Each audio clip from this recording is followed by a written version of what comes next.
আসসালামু আলাইকুম, কেমন আছেন আপনারা সবাই? আমরা আলহামদুলিল্লাহ সবাই ভালো আছি। আজকে চাঁদ রাতের ভিডিও। চাঁদ রাতে চলে গিয়েছিলাম একটু বাইরে। আসলে বাইরে না গেলে মনে হয় কি যেন বাকি আছে, কি যেন বাকি আছে, ঈদ বলে কথা।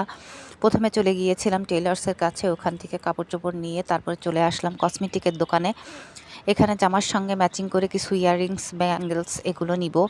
আর আমি বাসায় পরার জন্য একজোড়া চুড়ি নিবো, সেগুলো দেখাদেখি করছিলাম। ভাবলাম আপনাদের সঙ্গে একটু শেয়ার করি। পরে দোকানদারের সঙ্গে দামাদামি করে আমি ব্যাঙ্গলস দুটো নিয়েই নিলাম। আর মেয়েরা যেগুলো কেনাকাটা করেছে সেগুলো আপনাদের সঙ্গে পরে শেয়ার করব। আর একদিন বাসায় আসার পথে আবার ওষুধের দোকানে নেমেছিলাম। বাসায় আমাদের ওষুধ শেষ হয়ে গিয়েছে, সবসময় যেগুলো লাগে ইমার্জেন্সিভাবে সেগুলোই নিয়ে নিলাম। তারপরে টাউন থেকে বাসায় আসার পরে একটু চা নাস্তা করে আমি একটু রান্নায় চলে গেলাম। রাতের রান্নাটা শেষ করে চলে গেলাম একটু মিষ্টি সামগ্রী রান্না করার জন্য। আসলে আমি বেশি কিছু রান্না করিনি, লাচ্ছা সেমাই, কুলসুম সেমাই, পায়েস এগুলো রান্না করেছি। অল্প অল্প করে রান্না করেছি। আসলে যে গরম পড়ছে, ফ্রিজে খাবার রেখে দিলে সেই খাবারটা ১-২ দিনের বেশি ভালো থাকে না।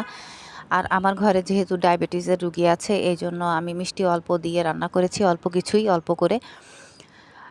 লাচ্ছা সেমাইটা তো আমার মেয়েরা অলরেডি খাওয়া শুরু করে দিয়েছে, ওরা খুব পছন্দ করে। তারপরে রাতে যে আমার বড় মেয়ে বলছে, আসো তোমাকে একটু মেহেদি দিয়ে দিই। রাত ২:৩০-৩টার দিকে আমার বড় মেয়ে আমাকে আবার একটু মেহেদি দিয়ে দিল। বলল, ঈদ বলে কথা, একটু মেহেদি নাও। আর আমার ছোট মেয়ে তো আগেই ওর বোনের কাছ থেকে মেহেদি নিয়ে নিয়েছে। আমার ব্লগ ভিডিওগুলো যদি আপনাদের ভালো লেগে থাকে, অবশ্যই লাইক, কমেন্ট, সাবস্ক্রাইব করে আমার পাশে থাকবেন। সবাই ভালো থাকবেন, আমাদের জন্য দোয়া করবেন। আল্লাহ হাফেজ।